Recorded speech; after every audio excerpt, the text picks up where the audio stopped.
Oke, ya teman-teman, sekarang kita sudah masuk ke dalam Prosper. Jadi sebelum kita masuk lebih dalam dalam Prosper ini, seperti tadi yang disampaikan oleh MC, Prosper ini merupakan salah satu software well modeling ya, pemodelan sumur yang sangat populer, sangat terkenal gitu ya.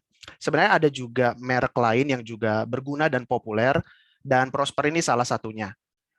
Gitu ya. Jadi dalam pemaparan hari ini, semoga kita bisa membahas as many cases as possible ya teman-teman. Dan saya akan memulai dengan uh, natural flow oil well. Jadi sumur oil natural flow. Oke, kita sudah masuk ke dalam window-nya Prosper. Jadi di sini bagian kiri akan ada well schematic ya, well sketch kalau kita sudah konstruksi si sumurnya. Di sini ada bagian operation summary atau option summary. Oke, nanti kita akan masuk satu persatu. Di sini ada PVT input data, jadi data fluid properties kita masukkan ke section 2. Di sini ada IPR data, jadi data reservoir, data inflow, data IPR itu kita masukkan ke bagian yang kanan. Bagian yang ketiga. Kemudian di sini ada equipment data, data wellbore-nya teman-teman ya, completion-nya, casing, tubing, dan lain sebagainya ada di sini. Kemudian di sini adalah analisis summary.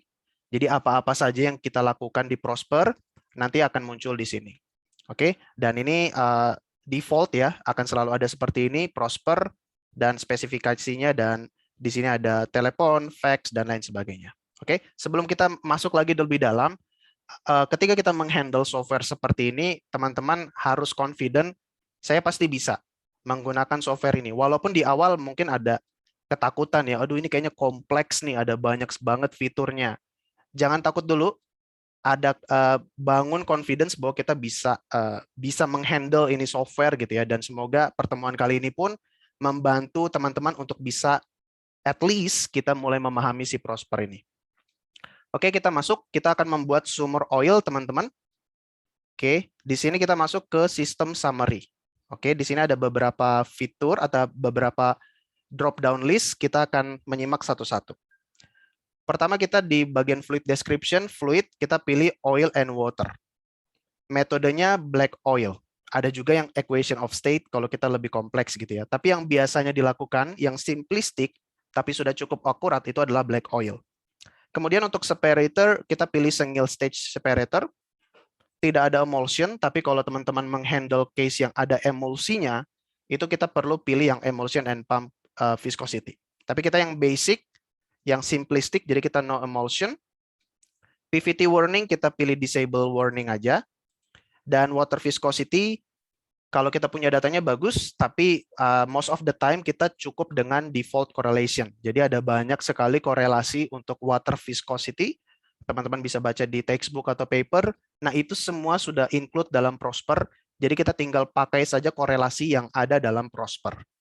Kemudian untuk viscosity model, Newtonian fluid, tapi akan ada juga waktu di mana kita menghandle non-Newtonian fluid ya. Nah, ini kita pilih non-Newtonian fluid. Nah, kemudian untuk well, flow type, itu ada tubing flow, annular flow, ya kalau flow-nya terjadi di luar tubing ya, tapi masih dalam casing juga, itu namanya annular flow. Kalau gabungan namanya tubing plus annular flow. Oke, most of the time kita pasti menghandle tubing flow. Ya, jadi kita pilih tubing flow. Well type producer, tapi nanti kita kalau ada waktu kita juga akan mencoba untuk injektor seperti itu. Jadi producer, artificial lift-nya kita start none dulu. Semoga kalau ada waktu kita bisa capture ESP, gas lift, dan sakrot pump. Jadi kita pilih none dulu. Di sini untuk user information bisa kita isi company, field, location, dan lain sebagainya, tapi bisa kita leave it as it is dulu. Di sini juga calculation type, ada offshore, on-land, surface gradient, kita bisa pilih offshore. Oke, model rough approximation, range-nya full system. Brine properties correlation kita bisa pilih default. Nah, sekarang untuk well completion-nya kita pilih case hole, tapi ada juga kasus open hole. Teman-teman pasti udah bisa membedakan case hole gimana, open hole gimana.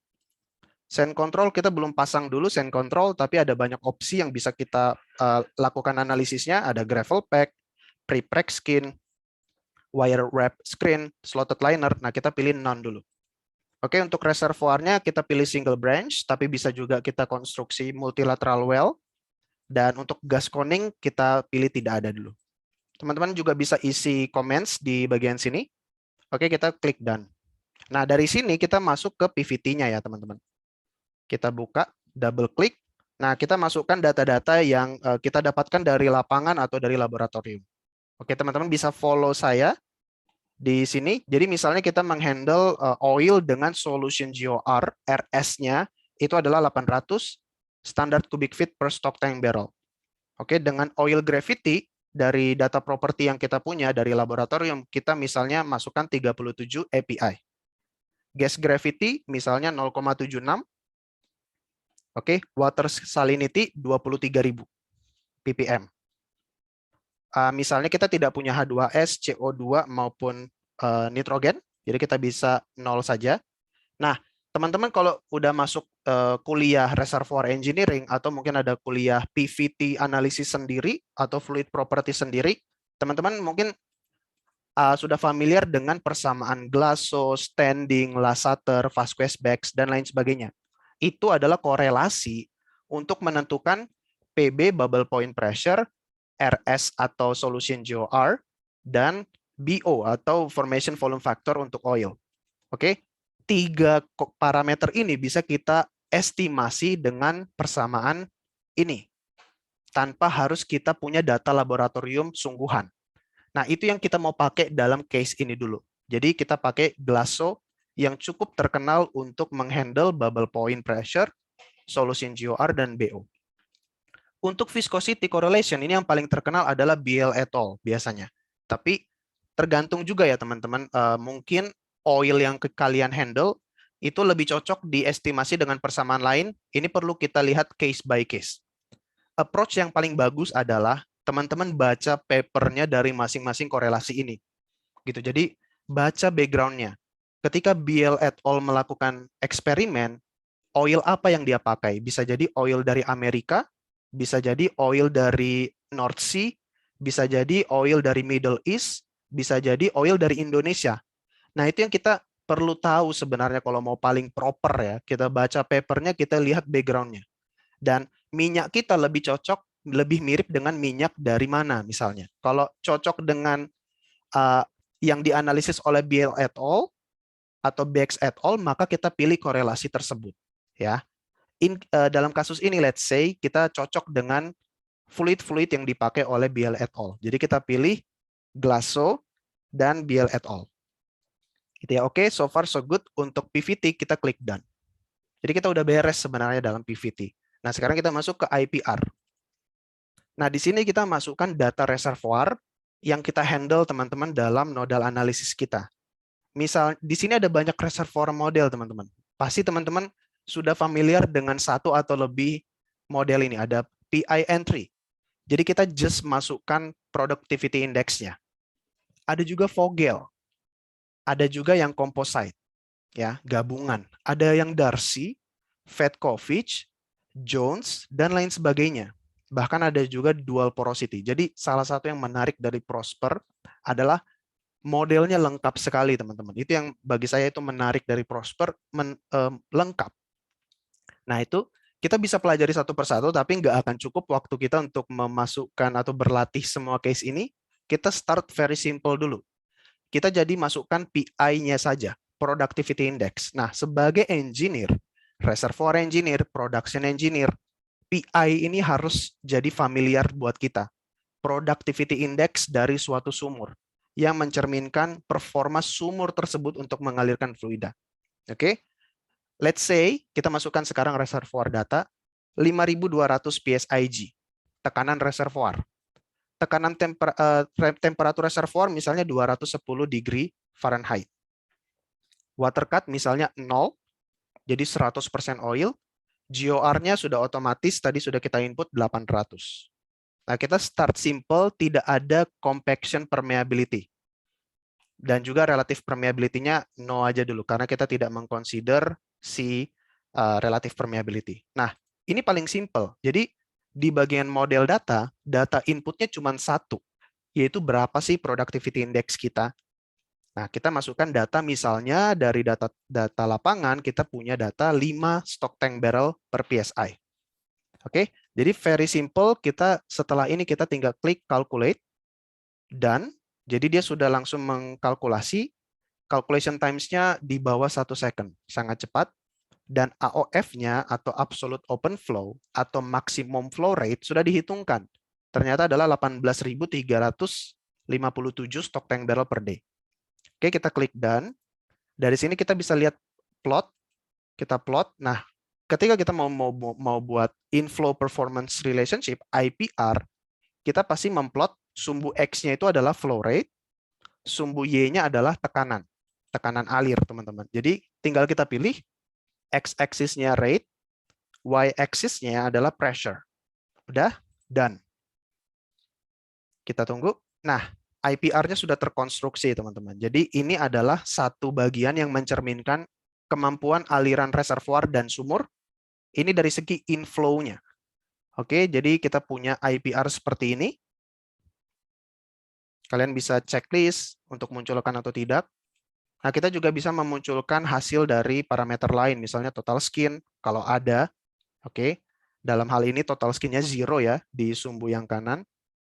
Atau completion skin, dan lain sebagainya. Jadi bisa teman-teman munculkan hasilnya di sini dengan mengklik satu persatu. Oke, tapi tentu saja yang kita paling butuhkan sekarang adalah pressure. Pressure versus flow rate, itulah inflow performance relationship. Jadi satu case udah beres, kita sudah konstruksi IPR-nya. Tapi tentu saja belum selesai, karena kita butuh konstruksi VLP-nya. Karena nodal analisis adalah gabungan IPR dan VLP atau vertical lift performance. Finish, done. Oke, jadi kita udah beres 3. Sekarang kita masukkan equipment atau sumurnya. Nah, kita double klik di sini. Nah, di sini kita akan mengedit beberapa input data. Ada deviation survey atau kemiringan sumur kita. Kemudian ada surface equipment, pipa, separator, dan lain sebagainya kalau memang ada. Tapi kita fokus dulu ke sumur, jadi kita tidak dulu mengcover surface equipment. Downhole equipment, nah konfigurasi sumurnya, tubingnya, safety valve, packer, dan juga casing kita konstruksi di downhole equipment. Geothermal gradient, dan juga average heat capacities ya, itu kita masukkan. Kita belum akan memasukkan gauge detail, ini alat measurement, belum perlu di level ini. Oke. Nah, sekarang kita klik edit, satu persatu kita edit. Oke, saya sudah menyiapkan data, jadi apa yang saya akan lakukan itu adalah mengcopy data yang sudah saya siapkan dan paste ke sini. Oke, jadi saya sudah copy dari sheet yang lain, let's say dari spreadsheet Excel, saya tinggal copy, paste di sini. Nah, teman-teman bisa follow satu persatu datanya, tapi record dari webinar kali ini bisa teman-teman nanti cek di YouTube. Jadi teman-teman bisa follow angka satu persatu kalau teman-teman ingin berlatih, gitu ya. Jadi ini data deviasi yang sudah kita masukkan. Nah, dari sini kalau kita pengen lihat plotnya, kita tinggal klik plot di sini. Oke, jadi kita punya sumur deviated, sumur miring, teman-teman ya. Udah terkonstruksi di sini. Finish. Nah, kita setelah dari sini beres, dari deviation survey beres, kita klik done. Nah, sekarang kita masuk ke downhole equipment. Oke, sama juga saya akan copy dan paste dari yang sudah saya siapkan. Nah, jadi seperti ini. Oke, kita follow satu persatu. Christmas tree-nya diletakkan di 600 feet. Atau bisa juga, let's say 0 feet. Misalnya kita onshore di 0 feet ya, ketinggian Christmas tree-nya. Atau 600. Oke, dalam hal ini boleh 600. Tubingnya, kedalaman ujung tubing kita di 1000 feet. Oke, dan di sini diameter tubingnya perlu kita masukkan 4,052 inci. Kita juga perlu data tubing roughness, kekasaran tubing, biasanya ini datanya default. Jadi kita masukkan 0,0006. Rate multiplier kita buat 1, artinya ya dia cuman flow-nya ya di situ, 100%, fraksinya 1, aliran terjadi di tubing. Nah, setelah tubing, kita punya subsurface safety valve. Biasanya kalau kita punya sumur offshore, itu harus ada safety valve ya, pengamannya. Kita pasang di situ, Jadi ada joinnya, ada tubing, kita pasang safety valve, baru habis itu tubing lagi. Nah, tentu saja di safety valve itu diameternya lebih kecil, ya. Ada pengecilan di situ karena namanya valve juga. Inside diameternya 3,72. Habis safety valve, kita pasang lagi tubing sampai kedalaman 9.000 feet. Diameternya sama 4,052, roughness-nya 0,0006. Baru ini satu. Nah, udah beres tubing, sekarang kita pasang casing dari atas sampai akhir. Jadi ini bukan saya mengurutkan peristiwa pemboran dan kompresi ya, tidak ya, tapi ini menjelaskan step by step komponen yang kita pasang. Terakhir kita masukkan tubing. Di sini tinggal kita buka drop down-nya ya. Jadi misalnya di sini yang kosong, kita buka aja di kanannya, drop down, kita bisa pasang tubing, SSSV, restriksi kalau ada restriksi apapun, atau casing. Ya, dalam hal ini casing sampai kedalaman 9275 feet. Nah, diameternya bukan di tubing, tapi di kanan ini, casing inside diameter. 6,4 inci. Dengan roughness-nya sama. Oke, so far so good. Sudah teman-teman lihat di sini. Kalau teman-teman ingin nambahkan label, monggo. Ya, bisa ditaruh di sini namanya yang teman-teman lebih prefer. Kita klik done. Oke, dari sini kita masukkan geothermal gradiennya teman-teman ya. Untuk memperhitungkan temperatur di sepanjang wellbore kita. Nah, untuk gradiennya seperti ini. Oke, sudah disiapkan dengan overall heat transfer coefficient-nya 8. Kita klik done, atau juga bisa ngeliat plotnya. Sama ya, setiap kali ada klik plot, teman-teman bisa buat tinggal ketik atau klik plot.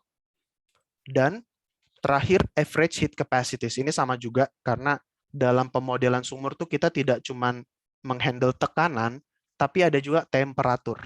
Ya, karena banyak sifat fisik fluida, viscosity, dan lain sebagainya, itu yang sangat bergantung bukan hanya ke tekanan, tapi temperatur. Nah, jadi itulah ada average heat capacities untuk oil, gas, dan water. Ini kalau punya teman-teman punya data realnya silakan dimasukkan.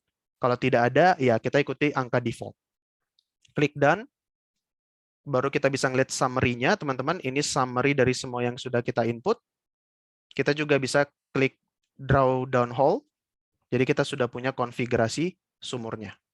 Ya, draw down hole mulai dari Christmas tree, tubing, subsurface safety valve, tubing, dan ujungnya casing. Oke, dengan kedalamannya masing-masing dalam measured depth, MD, dan true vertical depth, TVD. Kita klik done, dan nanti skematiknya, well skematiknya tercipta seperti ini. Jadi teman-teman udah bisa bayangkan, ya kita offshore, ini permukaan laut, ini Christmas tree di dasar laut, di permukaan dasar laut.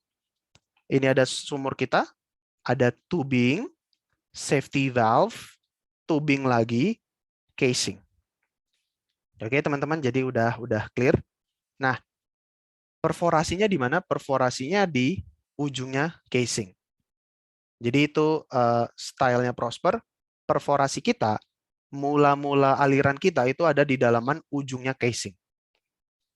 Oke, jadi udah clear ya teman-teman. Nah, dari sini kita sudah valid, udah beres dari segi input data. Sekarang kita interest ke calculation. Oke, dari sini kita calculation. Ada banyak yang bisa kita lakukan sebenarnya. Ada bisa matching. Kalau memang kita punya data aktual, kita bisa matching. Tapi most of the time kita paling tertarik sama calculation system, IPR, dan VLP. Oke, kita masuk ke IPR dan VLP.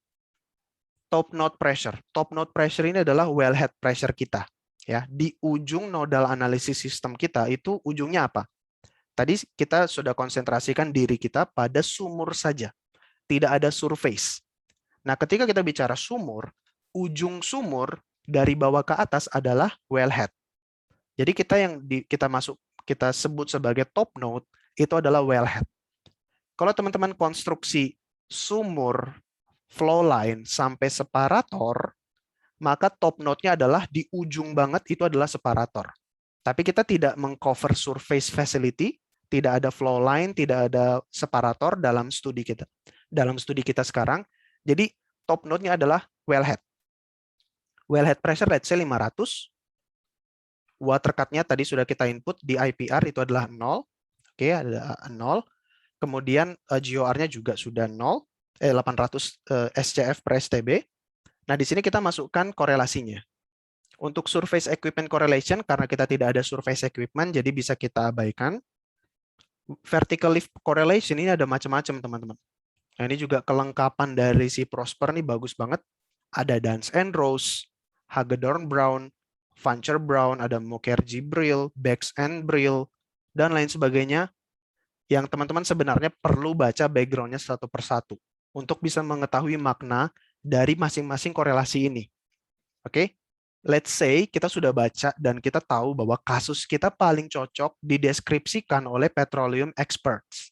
Jadi ini punyanya pembuat Prosper, teman-teman. Petroleum experts itu nama company-nya. Dia punya beberapa korelasi aliran. Kita pilih petroleum experts 2. Oke, tapi teman-teman mungkin yang lebih konvensional bisa pilih Dance and Rose, Hagedorn Brown, dan Bex and Brill. Itu yang paling konvensional. Petroleum experts, solution node-nya tentu saja di bottom node, jadi bottom hole kita menjadi titik nodal analisis. Kemudian untuk rate method bisa kita leave as default saja, automatic linear, dan disallow untuk left hand intersection, dan juga stability flag-nya kita no dulu. Dari sini kita tinggal klik calculate, show calculating data, nah sudah beres. IPR dan VLP kita udah beres. Di sini result-nya dalam bentuk table, bisa teman-teman copy dan paste ke spreadsheet, terus tinggal teman-teman utak-atik di Excel gitu. Dan ini ada result-nya. Ya, di sini ada result-nya. Liquid rate kita bisa mengcover atau mengobtain 12.000 stock tank barrel per day. Oil rate-nya sama karena water cut kita 0 ya, teman-teman. Water rate-nya 0 karena memang water cut kita 0 ya. Gas rate sudah dihitung dengan tadi total GOR dan lain sebagainya. Jadi mau teman-teman dapatkan pressure drop friction itu ada, pressure drop akibat gravity itu juga ada, skin-nya masih tidak ada karena memang tidak ada skin dalam model sumur kita, macam-macam. Nah, untuk representasi plotnya, tinggal teman-teman klik plot. System plot, plot all cases, kita hanya punya satu case, X-nya tentu saja adalah liquid rate, sumbu horizontal, sumbu Y-nya adalah VLP dan IPR. Kita klik done. Oke, jadi udah beres. Oke, nodal analisis kita udah jadi. Ini adalah IPR, ini adalah VLP. Yang orange IPR, yang ungu adalah VLP. Kalau teman-teman ingin fokus ke VLP, tinggal uncheck IPR. Ini VLP kita.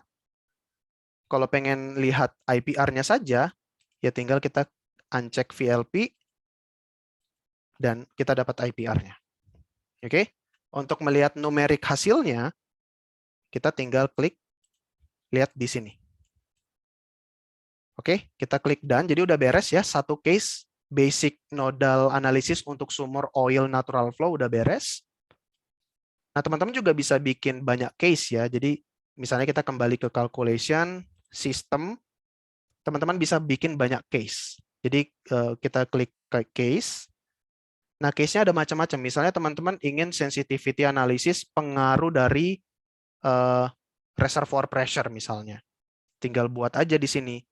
Reservoir pressure kita pilih. Tadi kasus kita 5.200. Bisa ngeflow ya. Misalnya reservoir pressure kita drop sampai 2.500. Bagaimana nanti hasilnya? Gitu ya. Udah kita klik done. Jadi kita punya dua case, reservoir pressure-nya 5.200 dan reservoir pressure-nya 2.500. Kita calculate lagi. Oke, nah sekarang kita plot lagi. Sistem plot, plot all cases. Jadi kita ingin melihat semua case-nya. Sama, dan nah, jadi teman-teman lihat, kalau reservoir pressure-nya kita tinggi, aliran kita masih bagus. Ya, kita bisa dapat 12.000 something nilainya gitu ya.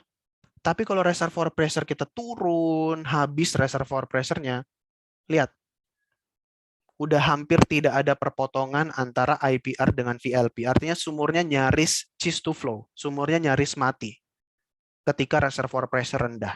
Dalam hal ini yang kita lakukan kalau reservoir pressure-nya sudah tidak kuat, kita pasti pasang artificial lift.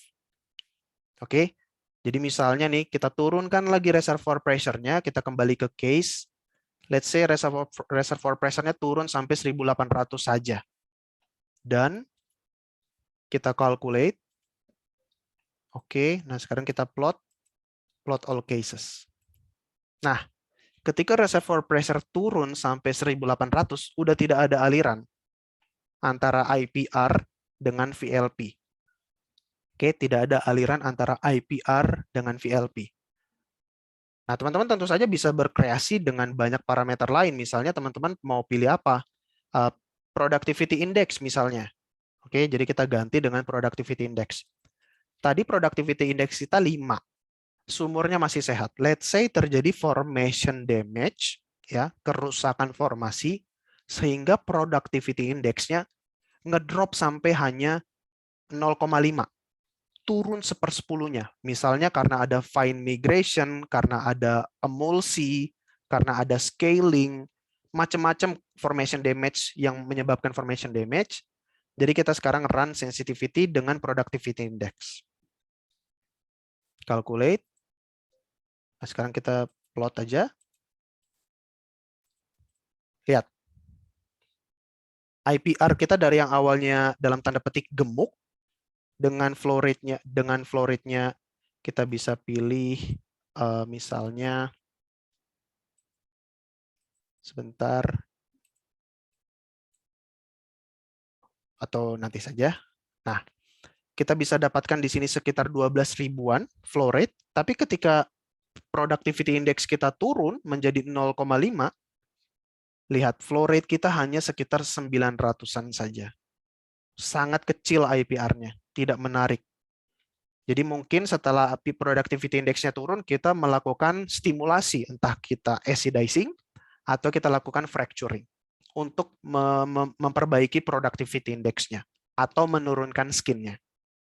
Oke, jadi itulah satu kasus kita, teman-teman, dengan sumur oil tanpa artificial lift. Jadi hopefully teman-teman sudah bisa memahami untuk kasus oil. Nah, sekarang kita ingin ke kasus berikutnya. Kita klik new. Kita mau buat sumur gas, ya. Tadi sumur oil, sekarang kita belajar untuk sumur gas. Oke, sebentar. Sekarang kita mau masuk ke sumur gas.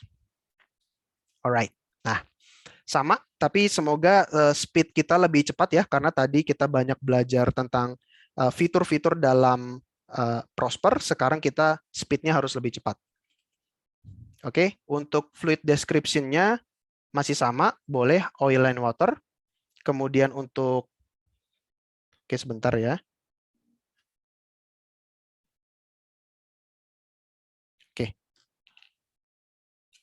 Oke, sebentar, mungkin saya pindah screen dulu, stop share.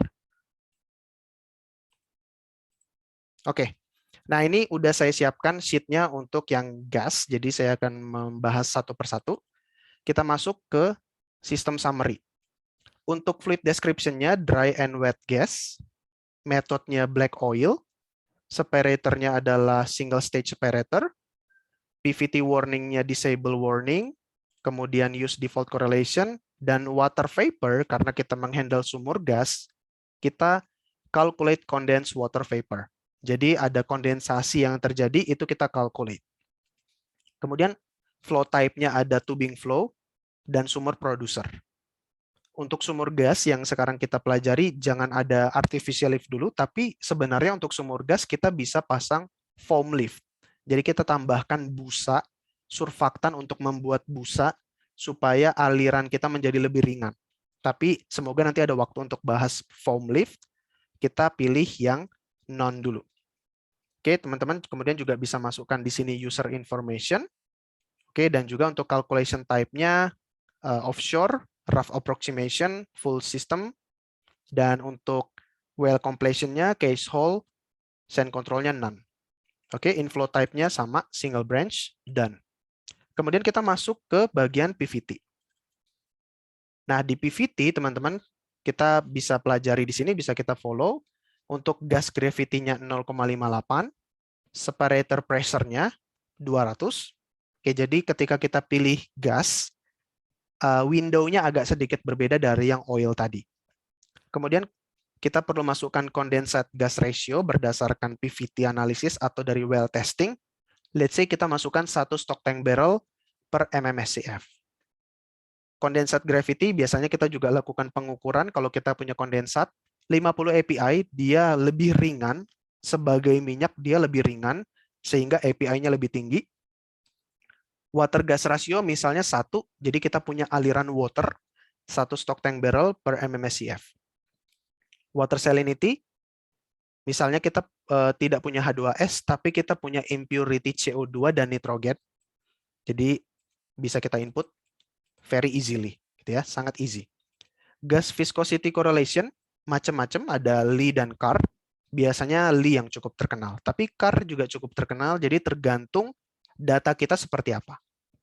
Oke, kita pilih Lee, kemudian kita klik Done. Nah, kita masuk sekarang ke IPR. Oke, nah untuk gas, teman-teman, ada perubahan reservoir model yang available. Ada Jones, Forchheimer, gitu ya, dan juga ada back pressure, ada CNN, gitu, ada multi-rate Jones, eksternal, dan petroleum experts. Dan macam-macam teman-teman bisa teman-teman pelajari di sini. Oke, let's say kita pakai modelnya petroleum experts ya teman-teman. Dan kita sekarang punya skin di sini supaya lebih challenging. Kita punya skin, tapi skinnya mechanical. Ya, ada skin tuh ada akibat mechanical atau geometric. Tapi ada juga yang namanya deviation atau partial penetration skin. Nah, teman-teman bisa mempelajari lebih dalam tentang skin. Hari ini kita akan masuk dengan mechanical atau geometric skin saja. Nah, ada banyak, kita bisa pilih enter skin by hand. Kalau kita ingin langsung masukkan nilai skinnya, kalau kita punya data gitu ya. Kita juga bisa pakai metode log, MacLeod, atau Caracas and Tarik. Nah, itu teman-teman bisa pelajari di masing-masing papernya. Untuk bahas atau untuk mempelajari sumbernya, teman-teman nanti bisa buka di help-nya Prosper. Dia akan menunjukkan source dari masing-masing model ini. Oke. Nah, sekarang kita masuk ke input datanya. Untuk reservoir model petroleum experts, kita perlu beberapa data. Reservoir pressure, tentu, let's say 5.300. Reservoir temperature misalnya 166. Kemudian ada water gas ratio. Water gas ratio 1, condensate gas ratio juga 1 misalnya, dan compaction permeability jangan dulu. Oke. Nah, sekarang kita masuk ke reservoir model. Ini cukup analitik ya teman-teman, jadi kita perlu beberapa data. Kita perlu data permeability reservoir, let's say 25 milidarcy. Ketebalan reservoir 55 feet. Drainage area 500 acre. Dan diet shape factor. Nah, ini mungkin ada yang belum paham, ada yang sudah paham. Ini adalah area, shape area dari reservoir kita. Misalnya kita mengasumsikan area reservoir atau area drainage kita itu bentuknya radial, berbentuk lingkaran, teman-teman, gitu ya. Itu shape factornya adalah 31,6. Tapi kalau kita punya model yang lain, misalnya model kita persegi atau persegi panjang, itu kita bisa hitung shape factornya. Asalkan kita punya data length, width, dan juga distance to site D1 dan D2 seperti ini. Jadi misalnya kita yakin nih, dari data geologiknya, dari petanya kita tahu sumur kita di sini dan ternyata ada patahan, ada fault, jarak faultnya kita tahu D1 dan D2, kita bisa ganti. Saya ini reservoirnya atau area drainage-nya tidak lingkaran, tapi segi 4. Itu bisa kalian hitung sendiri di kalkulator ini. Tapi yang paling basic biasanya kita mengasumsikan radial atau sirkular, teman-teman ya. Paling gampang itu. Jadi shape factor-nya adalah 31,6. Wellbore radius 0,354 kasus kita. Perforation interval, nah ini bisa kita tanya ke teman-teman production engineer atau workover engineer atau completion engineer, berapa sih interval perforasi kita? Let's say 55 feet. Kemudian time since production start. Jadi kita melihat berapa hari dari awal produksi bermula gitu ya. 50 hari misalnya. Kita masukkan reservoir porosity 15%, conduit water saturation 25%. Oke, kemudian non-Darcy flow ini nanti akan kita calculate. Makanya ini metodenya kita masukkan calculated, atau bisa juga kita enter langsung value-nya, tapi biasanya kita calculate. Beta factor method adalah original, dan permeability entered-nya total permeability. Jadi ini adalah untuk IPR kita. Ditambah lagi mechanical atau geometric skin. Misalnya kita cukup tahu gitu ya, skin mechanical kita akibat formation damage adalah 2. Ya cukup langsung kita input 2. Bisa 5, bisa 3, bisa 2. Seperti itu ya. Apakah kita akan mengenable Wong-Clifford model? Bisa kita yes atau no. Nah, jadi teman-teman, dari Prosper, dari presentasi yang disampaikan ini memicu teman-teman untuk belajar lagi ya lebih dalam textbook-nya atau paper-papernya untuk mempelajari makna dari masing-masing parameter ini dan juga background dari masing-masing model ini. Jadi ini PR teman-teman ya untuk mempelajarinya gitu ya. Jadi di sini kita fokus bagaimana bermain dengan Prosper. Kalau sudah masuk semua datanya, kita tinggal klik calculate. Oke, jadi dia langsung menghitungkan AOF-nya, maximum flow rate-nya kita sudah dapat 114,5 juta standar cubic feet per day. Kita done. Nah, nanti setelah kita calculate, itu non-Darcy flow-nya ini akan langsung terkalkulate. Dari sini kita plot, seperti biasa. Kita ingin melihat rate dan pressure saja. Temperatur kita tidak terlalu tertarik. Jadi rate and pressure. Dan, nah kita udah dapat IPR sumur gas. Oke, ada pressure dan ada flow rate. Dengan maksimumnya atau AOF-nya itu 114 mmCF per day. Oke, finish. Dari sini kita masuk ke equipment sumur. Sama, kita buka yang tadi, deviation survey, downhole equipment, geothermal gradient, dan average heat capacities. Edit, kita masukkan deviation sumur, kemiringan sumur, kita masukkan dari kedalaman 0 sampai 5.400 untuk measured depth. True vertical depth-nya seperti ini. Klik plot untuk melihat, jadi kita berawal dari section vertical sampai 1.500, setelah itu kita miring. Finish, dan kita masuk ke konfigurasi sumur.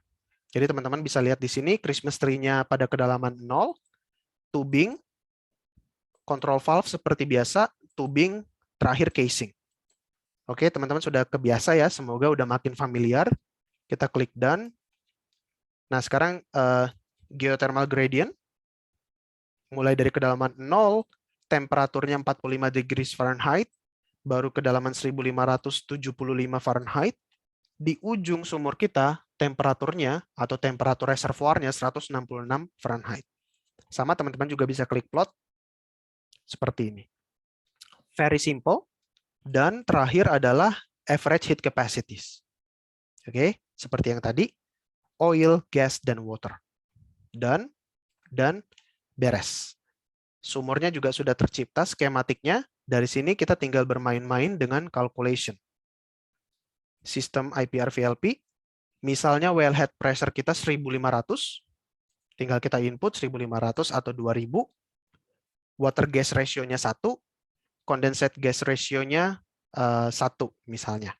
Dengan kita pilih juga surface equipment korelasinya tidak ada, vertical lift correlation-nya kita pilih petroleum experts 2 juga, dan juga solution node-nya bottom node, rate method-nya kita bisa lift dengan default. Calculate, show calculating data, oke. Kita lihat plotnya. Oke, jadi ini adalah nodal analisis sumur gas. Kurang lebih sama workflow-nya dengan nodal analisis sumur oil. Ya, jadi ada IPR, ada VLP. Very simple. Oke. Nah, misalnya untuk sumur gas kita mau bikin case-nya apa nih? Macam-macam juga. Bisa kita buat misalnya skin-nya. Ya, karena tadi ada model skin, kita bikin model skin pada sumur gas. Tadi basic case kita 2, kita ingin misalnya terjadi formation damage sampai skin-nya 10. Ya, misalnya karena water blocking, atau karena fine migration, karena scaling, banyak faktor yang membuat sumur gas kita plug di bottom hole. Dan baru di sini kita calculate lagi, dan kita plot. Oke, teman-teman dapat melihat pengaruh dari skin. Jadi kalau skin kita 2, itu yang orange. Tapi kalau skinnya 10, itu yang dark purple, yang ungu, yang pekat. Dapat terlihat ketika kita naikkan skin, ketika formation damage terjadi, flow rate pasti akan turun. IPR-nya mengerucut sedikit. Oke, tapi kalau dilihat dari sini, pengaruhnya ternyata tidak terlalu signifikan. Kenapa? Karena kalaupun terjadi formation damage, ngeplak, kita ini menghandle sumur gas loh. Jadi gas itu partikelnya jauh lebih kecil dari oil, dia masih mampu mengalir. Ya, jadi pengaruh gas terhadap IPR-nya seperti ini. Lain halnya mungkin kalau kita menghandle oil, terjadi kenaikan skin dari 2 ke 10, mungkin IPR-nya akan jauh lebih kecil. Gitu ya. Jadi ini karakteristik dari sumur gas. Misalnya kita mau mengembalikan case-nya skin-nya kembali 2. Tapi kita ingin dalam aliran gas kita, water-nya lebih banyak. Jadi kita mengalirkan gas dan water sehingga terjadi peristiwa liquid loading. Ya, ada banyak liquid yang mengalir bersama gas sehingga aliran gasnya bertambah. Gitu ya.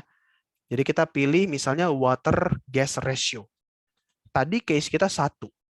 Jadi untuk setiap 1 MMSCF, 1 juta standar cubic feet per day, kita cuma dapat 1 barel air, 1 barel water. Let's say kita perbanyak waternya. Let's say misalnya sampai 200 barel per MMSCF per day gas.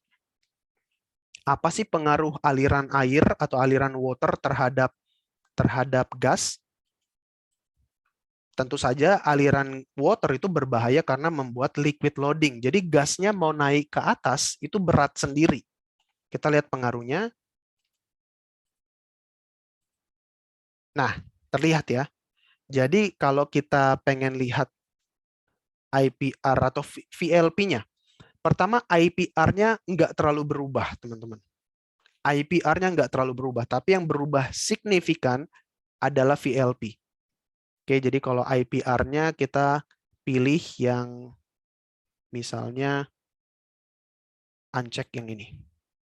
Ya, jadi ini IPR dengan water gas ratio yang tinggi. VLP-nya dari yang awalnya ungu muda menjadi yang ini. Akibatnya apa? Terjadi penurunan gas flow rate. Dari yang awalnya kita bisa dapat 79 mm, kita turun sampai 55 mm. Ya, karena aliran gas itu membuat hidrostatiknya itu jadi lebih berat. Jadi tekanan reservoir ketika mau mengalirkan gas ke permukaan jadi lebih berat karena ada beban water yang harus dia lift, yang harus dia angkat ke permukaan, dan itu akan membuat lebih challenging dari sisi aliran gasnya. Oke, jadi seperti itu untuk kasus sumur gas. Jadi kita sudah belajar sumur oil natural flow, sumur gas natural flow. Nah, waktu saya masih ada berapa menit, Zahra, untuk sesi yang ini?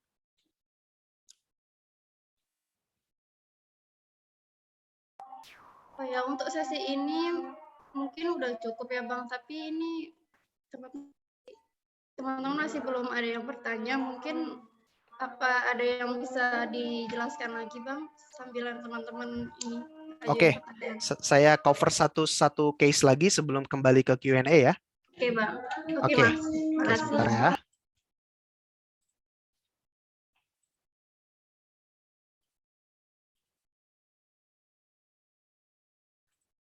Oke, sebentar.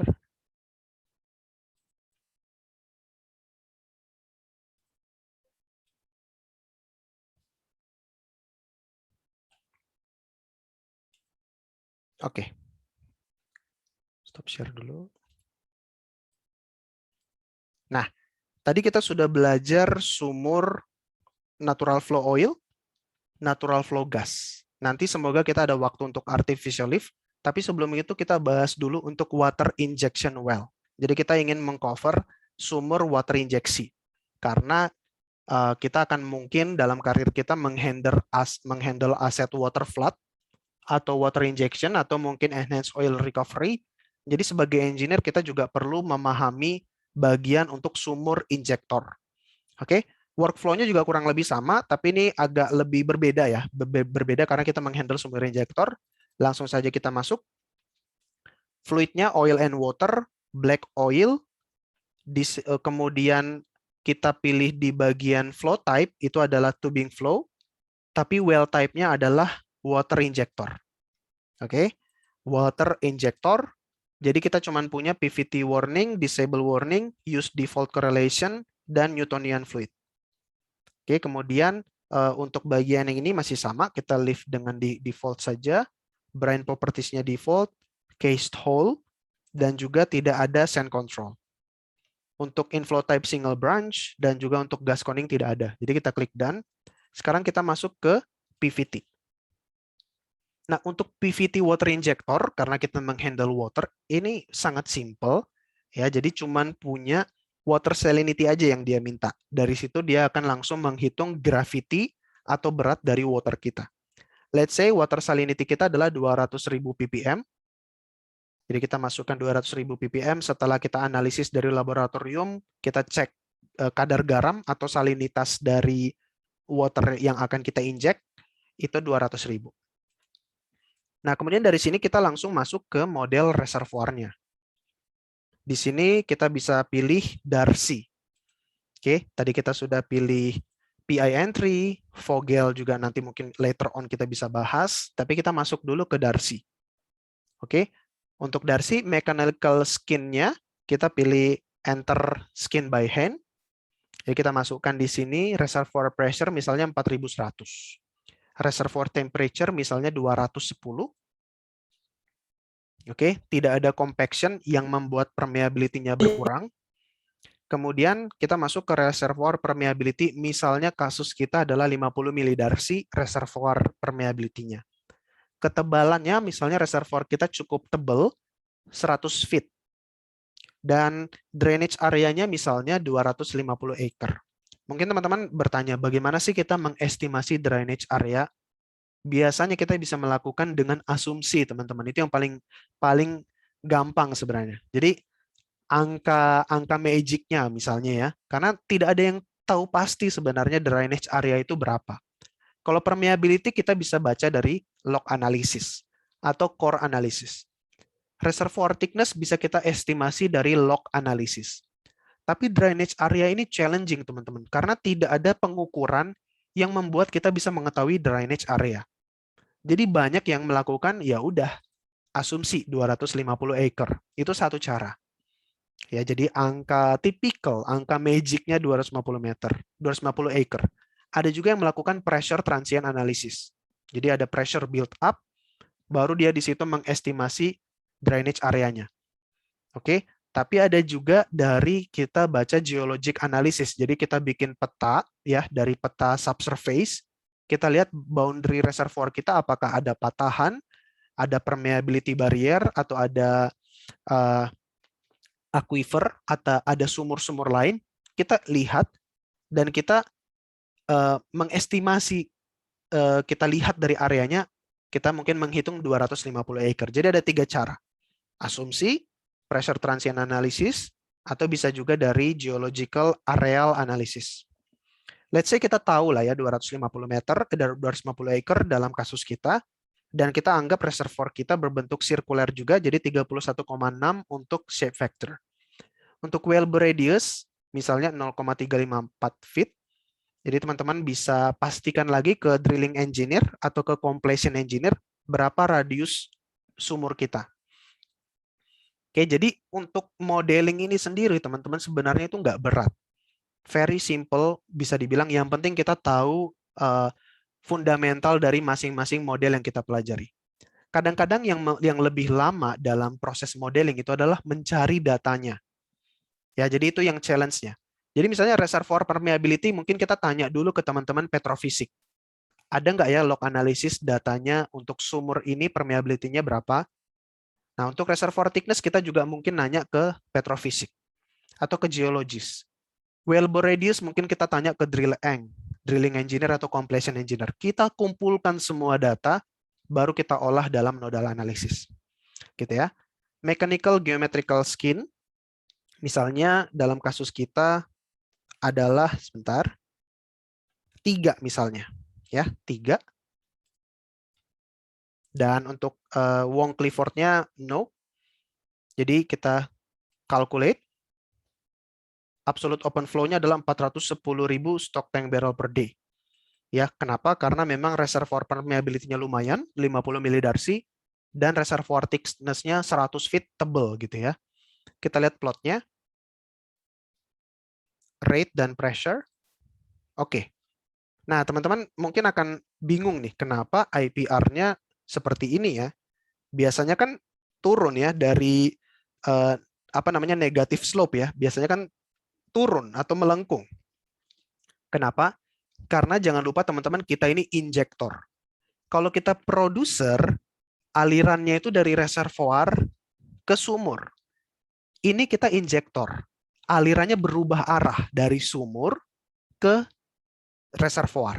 Makanya arah dari IPR-nya pun kebalik, teman-teman. Ya, kebalik dari yang IPR yang biasa kita pahami untuk produser. Itu satu. Dan yang kedua, biasanya kan IPR melengkung ya. Kenapa ini IPR-nya lurus? Nah, hati-hati. IPR kalau kita menghandle above bubble point pressure, atau kalau kita menghandle fasanya adalah fase air, itu most of the time IPR-nya itu garis lurus, bukan melengkung. Biasanya kita melengkung, itu misalnya di Vogel gitu ya, itu kalau kita menghandle multi-phase. Jadi ada oil, ada gas, ada multifasa. Tapi karena kita water, hanya ada satu fasa. Fasanya adalah fasa water. Makanya IPR-nya pun garis lurus. Oke, itulah pentingnya teman-teman, bukan cuma skill dalam software, tapi dalam fundamentalnya teman-teman sebagai engineer juga perlu menguasai. Finish. Done. Oke, jadi kita udah beres dari segi option summary, PVT, dan IPR. Sekarang kita masuk ke sumurnya. Seperti biasa kita klik.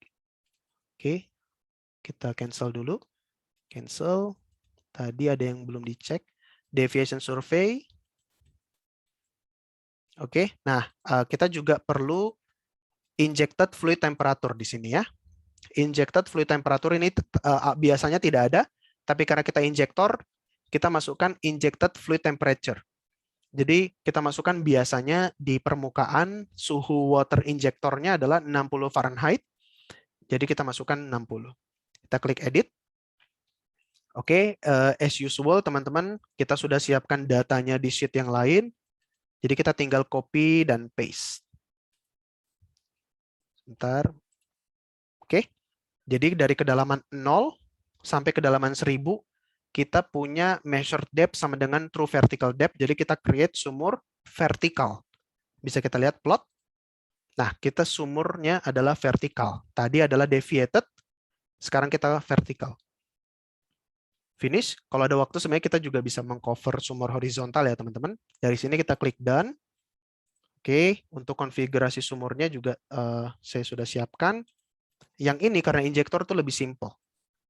Ya, ada Christmas tree di 600, tubing sampai kedalaman 8.500. Tubingnya cukup besar, 5 inch, dengan roughness-nya 0,006. Roughness ini bisa teman-teman tanya ke completion engineer ya. Kalau dia adalah casing atau tubing baru, roughness-nya kecil. Tapi kalau tubing lama yang dipakai mungkin ada sisa-sisa scale, mungkin ada korosi, teman-teman bisa naikkan sendiri roughness-nya misalnya sampai 0,01. Oke, misalnya ya. Gitu. Kemudian untuk casing, sampai kedalaman 9.000, casing inside diameternya 6,4 misalnya. Dan roughness-nya sama, misalnya casingnya cukup bagus misalnya. Dan dari sini kita masuk ke geothermal gradient. Misalnya overall heat transfer coefficient-nya 8, kemudian formation depth-nya 0, temperaturnya 60, kemudian pada kedalaman 600 misalnya 70 degree Fahrenheit, dan pada kedalaman reservoir 9.000 feet, itu temperatur reservoirnya 210 degrees Fahrenheit. Kita bisa klik plot lagi untuk melihat. Jadi ini geothermal gradient-nya, finish, dan terakhir adalah average heat capacities, kita bisa leave sesuai dengan default. Oke, dan beres. Oke, dari sini seperti biasa, ya teman-teman bisa lihat di sini sumur kita langsung tercipta. Jadi ada permukaan air, offshore, kemudian di sini adalah Christmas tree, tubing, casing. Udah, simple aja kalau injektor gitu ya. Kemudian kita langsung masuk ke calculation. Oke.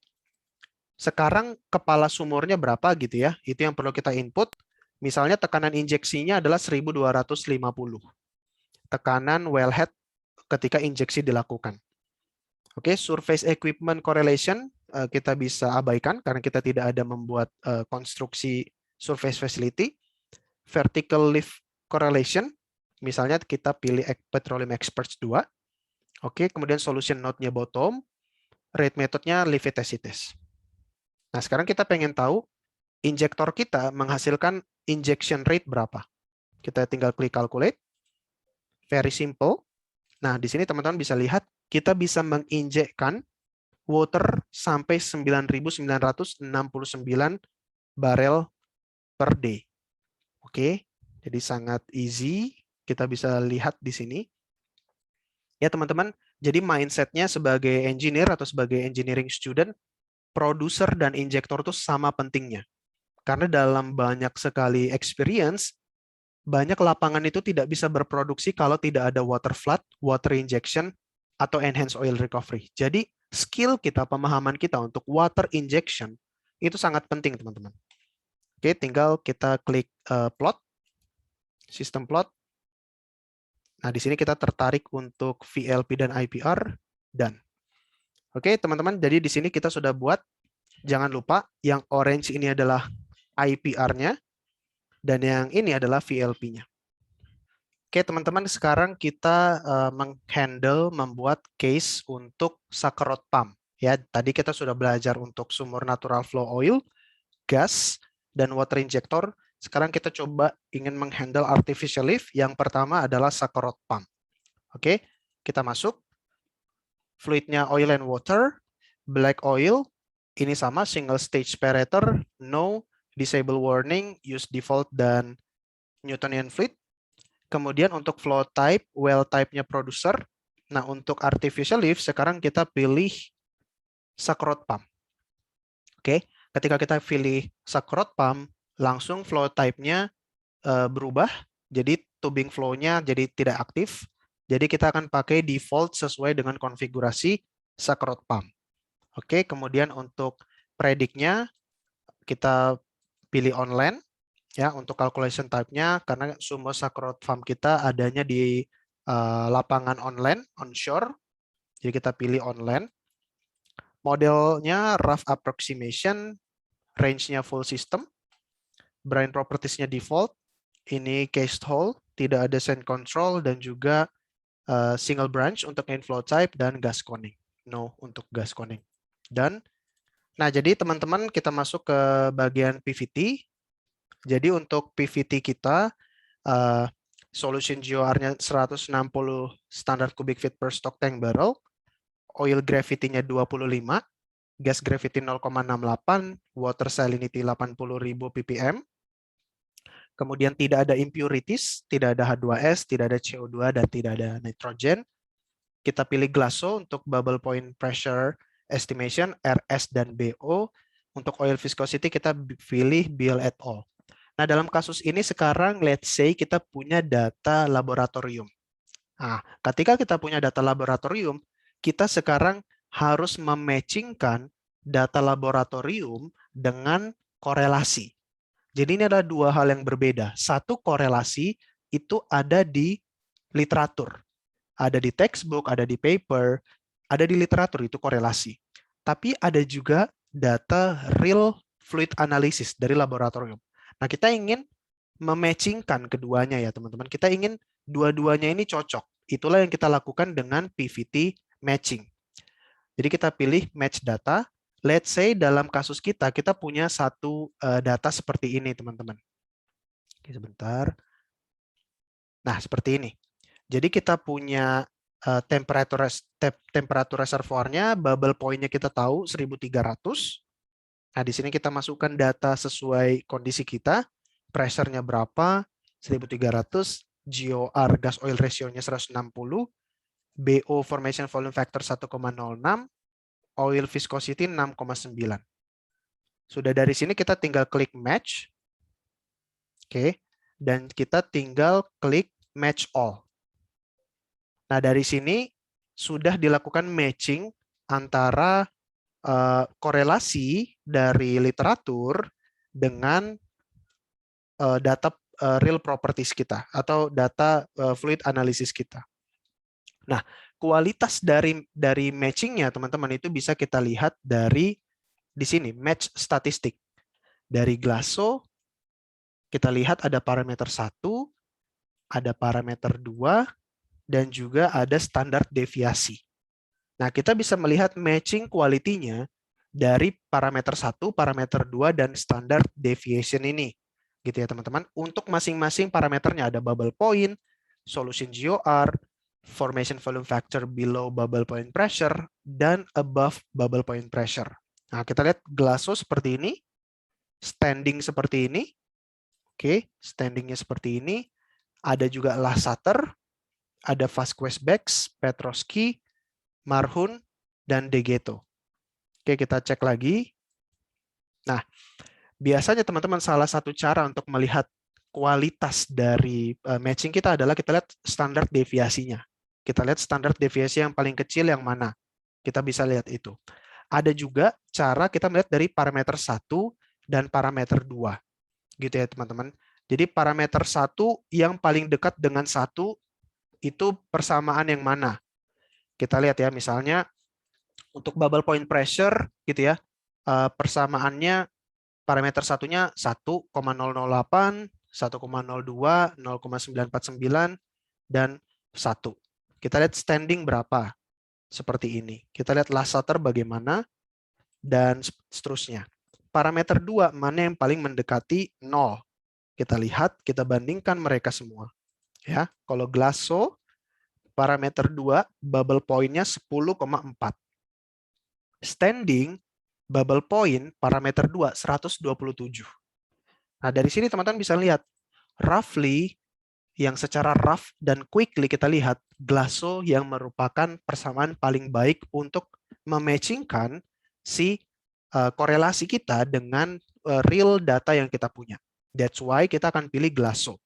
Kita juga lakukan itu untuk viscosity. Ada Beal et al., Petrosky, Bex, dan lain sebagainya. Dan setelah kita review, kita melihat yang paling bagus adalah Beal et al. That's why kita pilih, kita klik done. Untuk PB, RSBO, kita pilih Glasso. Oke. Oil viscosity correlation, kita pilih Beal et al. Itulah data yang kita lakukan, itulah yang step PVT data matching. Makanya nanti di sini akan muncul highlight seperti ini, PVT is matched. Kita klik done. Juga teman-teman akan melihat di sini highlight PVT is matched. Gitu ya teman-teman. Karena memang sudah kita lakukan matching antara korelasi dengan data laboratorium. Dari situ kita akan masuk ke IPR. Nah, IPR-nya kita pilih yang lebih simpel aja, PI entry, jadi kita just input data productivity index. Reservoir pressure 1500, temperaturnya 1130, water cut cukup tinggi 80%, oke, total GOR 160. PI-nya langsung kita masukkan cukup kecil 0,5 stock tank barrel per day per PSI. Jadi langsung kita bisa calculate, kita dapat Qmax-nya atau AOF-nya 551. Kita tinggal klik plot results, bisa di sini atau bisa di sini plotnya. Plot results, rate versus pressure, dan beres. Jadi kita sudah dapat data untuk IPR-nya, gitu ya, inflow performance relationship. Nah, dari sini teman-teman, dan oke. Nah, dari sini kita pergi dulu ke data equipment. Oke, seperti biasa kita akan input data deviasi, downhole equipment, geothermal gradient, dan average heat capacities. Oke, tidak ada muncul gauge detail karena memang untuk sucker rod pump itu bisa dibilang tidak ada kemungkinan kita memasukkan gauge di lubang sumur. Ya, karena memang konfigurasi pompa angguk kita seperti itu gitu ya. Surface equipment juga kita nggak akan modelkan surface equipment dulu. Nah, dari sini kita klik di edit. Sumur kita cukup dangkal karena memang sucker rod pump itu tidak terlalu cocok untuk sumur yang dalam dan sumur yang miring. Ya, tidak cocok karena dia prinsip pekerjaannya adalah pompa angguk. Jadi ada sucker rod yang naik turun. Itu tidak akan terlalu bagus kalau kita punya sumur dalam maupun sumur miring. That's why kasus kita cukup dangkal sampai 3.500 feet saja, dan juga dia vertikal. Jadi measured depth dan true vertical depth-nya sama. Kita plot, ya jadi seperti ini. Dan, nah kemudian kita lihat di sini, konfigurasi sumurnya seperti biasa, Christmas tree pada kedalaman 0, dan kita pasang langsung tubingnya di mana. Ya, tubingnya, kemudian kita kasih nama mid perf, gitu. Jadi kedalaman si tubingnya, kedalaman perforasinya, kita taruh dia di 3.500 feet. Oke, jadi betul-betul tubing kita sampai ujung ya teman-teman, sampai ujung. Kemudian kita punya tubing inside diameter 2,441, itu tubing 27/8, outside diameternya 27/8 ya. Inside diameternya 2,441, roughness-nya 0,0012. Ini tubing outside diameternya, kita masukkan juga. Tubing outside roughness-nya juga ada. Kenapa? Karena untuk sucker rod pump akan terjadi aliran melalui anular dan juga melalui tubing ini. Gitu ya teman-teman. Jadi tidak ada packer di sini, akan terjadi aliran tubing dan aliran di anular. Itu makanya sekarang muncul tubing outside diameter. Oke, teman-teman. Jadi kemudian kita masukkan inside diameter berapa dan inside roughness-nya berapa untuk casing kita. Dari sini udah cukup, tubing dan juga Christmas tree sudah terpasang. Dan kemudian temperatur atau geothermal gradient-nya kedalaman 0, 60 degrees Fahrenheit, ya, suhu atmosfer, dan juga untuk 3.500 feet, suhu reservoir 130 degree Fahrenheit. Overall heat transfer 8, angka tipikal. Jadi teman-teman kalau ada case mungkin bingung overall heat transfernya berapa, pakai aja angka tipikal 8, itu sudah cukup untuk matchingkan kondisi aktual. Dan sama juga untuk average heat capacities, kita bisa input sesuai dengan default. 0,53 untuk oil, CP gas 0,51, jadi CP itu heat capacity ya teman-teman, CP waternya 1. Dan kita bisa lihat summary-nya, ini untuk tabel, ini untuk downhole-nya. Oke teman-teman, jadi di sini kita start dari Christmas tree, kemudian ada tubing, oke di sini adalah pompa kita. Oke, pompa kita di ujung, karena dapat lihat di sini batas akhir reservoir kita 3.500 feet, pompa kita di 3499,9. Practically speaking, sebenarnya pompa kita ada di ujung tubing kita juga. Oke, kita klik done, dan done. Oke, jadi sudah beres. Setelah kita buat IPR dan buat equipment data, baru kita bisa lakukan desain. Ya, kita ingin mendesain si artificial lift sucker rod pump kita. Nah, dari situ kita masuk ke desain, teman-teman. Oke, jadi dari calculation, teman-teman dapat lihat di sini yang biasa kita buka, ada design, ada stimulation. Di stimulation kita bisa bermain dengan fracturing, acid fracturing, mud acid stimulation of sandstone, dan juga untuk karbonat. Tapi sekarang kita fokus ke desain sucker rod pump. Kita buka. Nah, ini cukup kompleks, teman-teman. asumsi dari bagian presentasi ini adalah teman-teman sudah cukup familiar dengan sakrot pumping. Ya, jadi teman-teman perlu mempelajari sakrot pump itu seperti apa. Itu yang akan kita bahas fitur di Prospernya dalam presentasi kali ini. Oke, oil gravity 25 degrees Fahrenheit. Ini kita input semuanya, data yang kita punya. Gas gravity 0,68, water salinity 80.000, water cut 80, tadi sesuai yang sudah diinput, gas oil ratio 160. Oke, nah calculation mode-nya ada beberapa, ada enter production rate, dan kita mengestimasi berapa stroke rate-nya. Stroke itu adalah gerakan mengangguk ya, karena kita menghandle sakrot pump, pompa angguk, gerakan naik turunnya itu seperti apa. Ya, stroke rate itu adalah berapa stroke per menit yang dilakukan oleh pompa angguk kita. Oke, jadi kita bisa pilih antara kita masukkan stroke rate baru production rate dihitung, atau kita masukkan production rate dan stroke rate-nya yang akan dihitung. Dalam hal ini kita pilih, kita masukkan production rate, saya mau produksi 400, dan tolong dihitungkan stroke rate-nya berapa. Oke, jadi kita masukkan 400 di sini. Nanti pump speed dalam bentuk stroke per menit, dalam unit stroke per menit, itu dia hitungkan 23,7. Tapi nanti ini akan kita hitung, akan terhitung oleh Prosper ketika kita klik calculate. Gitu ya teman-teman. Kemudian kita juga pilih pumping unit selection. Jadi dari database cukup banyak teman-teman. Oke, cukup banyak sekali. Dalam kasus ini, langsung kita fast forward, kita pilih pumping unitnya seperti ini. Lufkin C konvensional 320, 305, 100, LCO 44. Semua angka di sini punya meaning, dan itu yang menjadi PR teman-teman untuk mempelajari surface unit untuk sakrot pump. Itu biasanya ada di textbook production engineering. Oke, nah untuk konfigurasi pompa yang kita pilih, itu ini nilai yang available teman-teman.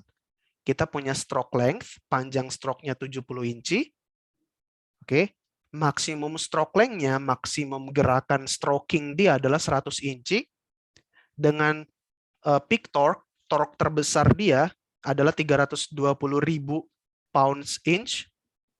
Dan polish rod load rating-nya adalah 30.500 pounds inch. Gitu ya. Kemudian dari pumping unit selection, oke teman-teman, kita pilih rod-nya. Batang angguknya yang akan kita pasang di pompa kita. Untuk rod type-nya steel rods, dan ada rod number, kita pilih rod ROD 99-05. Oke, dan rod grade-nya KCDE, ini semuanya punya makna teman-teman. Kita nggak akan punya waktu untuk membahas semua maknanya. Yang paling umum adalah rod D. Oke, kemudian kita perlu mengestimasi, memilih plunger diameter kita. Oke, dengan konfigurasi seperti ini, diameter dari plunger kita, pompa yang akan mengangguk-angguk dalam artificial lift kita itu 2 inci. Oke, dan rod 9, 1,125 inci, 100%. Service faktornya, ya, dalam operasi kita, itu non-korosif, salt water, atau hidrogen sulfide, kita pilih non-korosif. Jadi kita sedang menghandle operasi yang tidak korosif. Oke, nah, kemudian pump intake pressure, ini juga parameter yang sangat penting dalam operasi pumping, ya, dalam hal ini sakrot pump itu sangat penting. Kita pilih calculated from IPR. Jadi IPR-nya kita sudah bereskan. Nanti pump intake pressure, tekanan pada pompa, ya, pada intake pompa itu akan dihitung dari IPR. Oke. Nah, kemudian desain input. Jadi kita perlu menginputkan data-data desain yang akan dipakai untuk mendesain pompa kita. Oke. Nah, di sini unit type-nya conventional clockwise. Jadi gerakan dari counterweight kita dalam operasi artificial lift ini adalah dia sesuai dengan arah jarum jam. Conventional clockwise. Ada juga conventional anti clockwise atau tidak searah dengan jarum jam, ada type 2 atau mark 2, ada air balance. Biasanya yang umum digunakan adalah konvensional clockwise. Tubingnya kita anchor. Oke, tubingnya kita anchor, yes. Mid perforation depth-nya 3.500, kedalaman perforasi, kedalaman pompa kita masukkan juga 3.500. Ada pump volumetric efficiency, misalnya kalau pompanya baru cukup bagus, bisa kita masukkan 80 sampai 90 gitu ya, teman-teman. Tapi kalau pompanya pompa lama, bisa kita turunkan efisiensinya, mungkin karena ada risiko pompanya bocor, pompanya kotor, dan lain sebagainya, jadi efisiensinya nggak terlalu bagus. Unit efisiensi 75, ini angka tipikal, teman-teman. Pump diameternya 2 inci, tapi bisa kita pilih yang lain. Jadi kita bisa pilih 2 inci. Nantinya baru kita calculate. Dengan diameter pompa 2 inci, kita bisa dapat flow rate-nya berapa. Gitu ya, teman-teman. Surface stroke length-nya, nah berapa jarak yang ditempuh ketika dia melakukan stroke length, turun, downstroke, dan upstroke, itu 48 inci. Bottom hole temperature tadi kita sudah tahu 130 degrees Fahrenheit. Wellhead temperature-nya 90 misalkan. Dan wellhead pressure misalnya kita set 100 PSI. Oke, ketika semuanya kita input, baru kita klik calculate. Nah, dari calculate, teman-teman, baru dia akan menghitungkan semua design results yang kita butuhkan, termasuk Dynacart seperti ini. Jadi ini adalah Dynacart rod load plot. Sumbu vertikalnya adalah load-nya ketika dia melakukan upstroke dan downstroke. Oke, dan ini adalah position-nya. Yang merah ini adalah surface dynamometer card. Jadi beban dari polish rod itu dianalisis dan dibentuk Dynacart seperti ini, dynamometer card. Tapi untuk yang biru ini adalah downhole. Jadi karena kita pasang tubingnya punya anchor, jadi bentuknya persegi panjang seperti ini.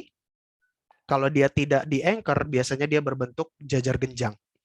Nah, karena peristiwa hidrodinamik, fluid mechanics yang dilalui oleh fluida atau yang terjadi di tubing dan load, maka dinamometer surface-nya seperti ini biasanya.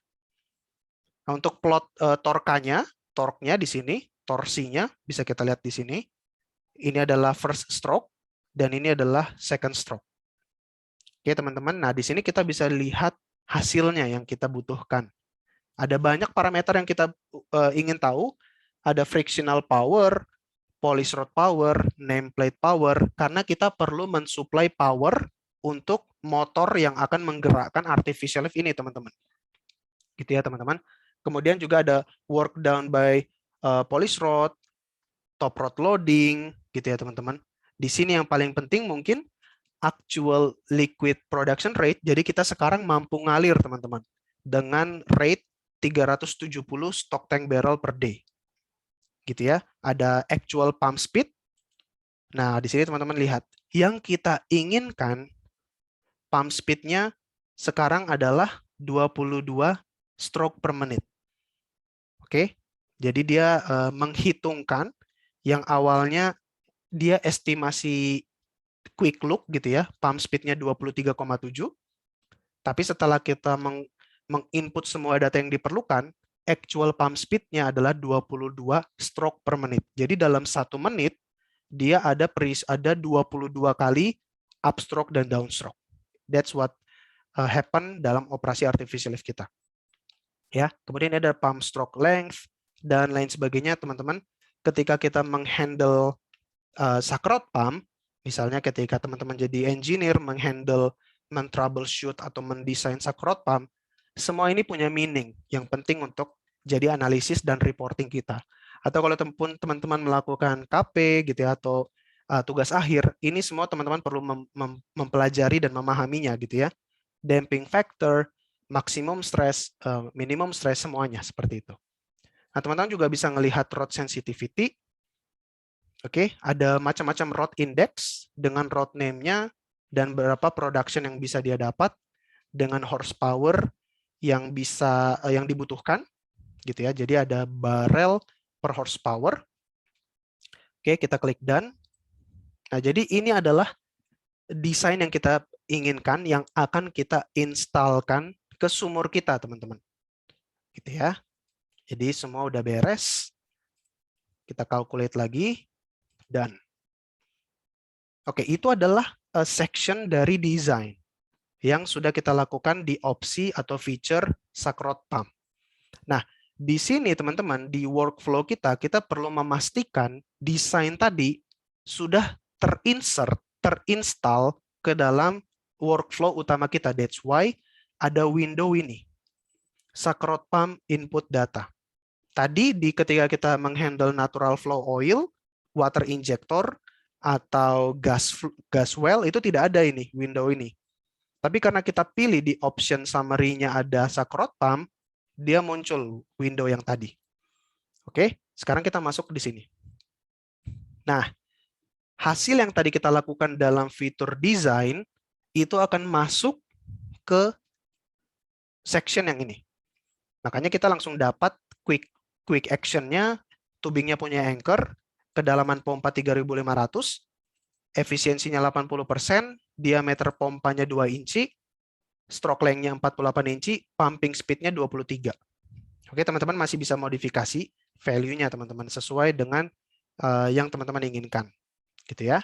Kemudian rod number-nya yang kita pilih, plunger diameternya 2 inci, dan rod 9 1,125 inci 100%. Gitu ya. Nah, sekarang misalnya kita ingin memasang gas anchor ya untuk memisahkan fluida yang akan masuk ke dalam pompa dari gas yang mengalir gitu ya. Karena ketika gas masuk ke dalam pompa itu bisa menurunkan efisiensi yang cukup drastis, signifikan gitu ya. Sama seperti gas kalau masuk ke pompa sentrifugal, pompa di surface itu bisa menyebabkan kavitasi. Nah, dalam Sakrot Pump, gas juga tidak kita inginkan. Oke. Nah, untuk gas anchor kita perlu masukkan data. Misalnya metodenya kita enter aja. Efisiensinya teman-teman, efisiensi dari pemisahan misalnya 1 ya. Let's say basic case kita efisiensi pemisahan gas anchor-nya 100%. Nah, type-nya annulus area kita masukkan 28 inch square. Oke. Annulus area dari gas anchor kita dengan inside diameter dari casing. Misalnya kita masukkan 28 inch square. Dan oke, kita udah masukkan semuanya. Dan sekarang kita tinggal melakukan calculation. Sama IPR VLP. Oke. Nah, dari sini kita, sebentar ya, untuk operation-nya, misalnya kita 100 PSI. Top note pressure-nya gitu ya, wellhead pressure-nya. Dengan water cut 80 dan total GOR 160 standar cubic feet per day. Easy, tinggal kita klik calculate, beres. Nah, kita sekarang dengan pompa yang kita pasang, teman-teman, setelah kita lakukan nodal analysis, kita bisa achieve liquid rate 446 stock tank barrel per day. Oil rate 89, water rate 356,99, dan ini gas rate. Gitu ya teman-teman, dan ini bottom hole pressure-nya 520. Jadi very easy, kita tinggal klik plot all cases, x-axis-nya inflow liquid rate, dan y-axis-nya ada VLP liquid rate dan VLP PWF. Dan beres. Jadi untuk Windows Sakrot Pump agak berbeda dari window-window sebelumnya. Ini yang kita punya untuk final result Sakrot Pump, teman-teman. IPR yang warna merah. Oke. Dan ini adalah VLP untuk yang warna biru. Nah, jadi teman-teman perlu lihat di beberapa step yang kita lakukan di case-case sebelumnya, itu VLP-nya dibuat dengan dasar terjadi aliran di dalam tubing. Ya, ini mirip seperti aliran di dalam pipa. Makanya ada banyak equation, ada Duns and Rose, Bex and Brill. Tapi ini kita menghandle Sakrot Pump. Ini beda banget dengan aliran pipa biasa karena di dalam tubing ada rod yang naik turun. Gitu ya, ada upstroke, ada downstroke.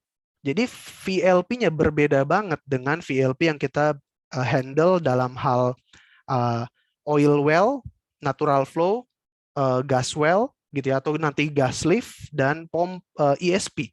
Itu semuanya mirip, teman-teman. Kalau sakrot pump itu beda banget karena di dalam tubing, di tengah-tengah tubing itu ada sakrot pump. Makanya beda juga nih bentuk dari VLP-nya. Oke, teman-teman, jadi di sini dapat teman-teman lihat, dan kita mungkin bisa juga melihat dari sensitivity plot. Nah, tapi tidak available untuk soft kombinasi yang kita lakukan, tapi misalnya kita tambahkan case nih, teman-teman. Misalnya kita ingin menambahkan pump speed-nya, pumping speed. Gitu ya. Jadi tadi pumping speed-nya let's say 23 stroke per menit. Kita ingin meningkatkan kecepatan pompanya, kecepatan strokingnya dari jadi 30 stroke per menit. Gitu ya, misalnya jadi cepat banget nih teman-teman, 40 stroke per menit. Nah, ini for the sake of knowing aja ya teman-teman. For the sake of learning, 40. Kita calculate, show ini, sensitivity plot. Nah, ini juga tidak tercipta. Kita lihat plotnya.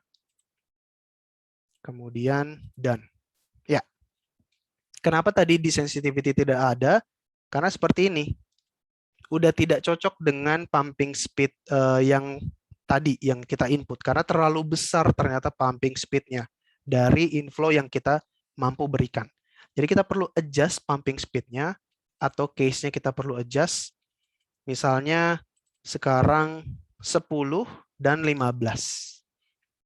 Oke, jadi sekarang instead of kita naikkan pumping speed-nya, cepat banget gitu ya, 40 stroke per menit itu terlalu cepat, sebenarnya tidak praktikal. Kita turunkan jadi 10 dan 15, kita lihat bagaimana hasilnya.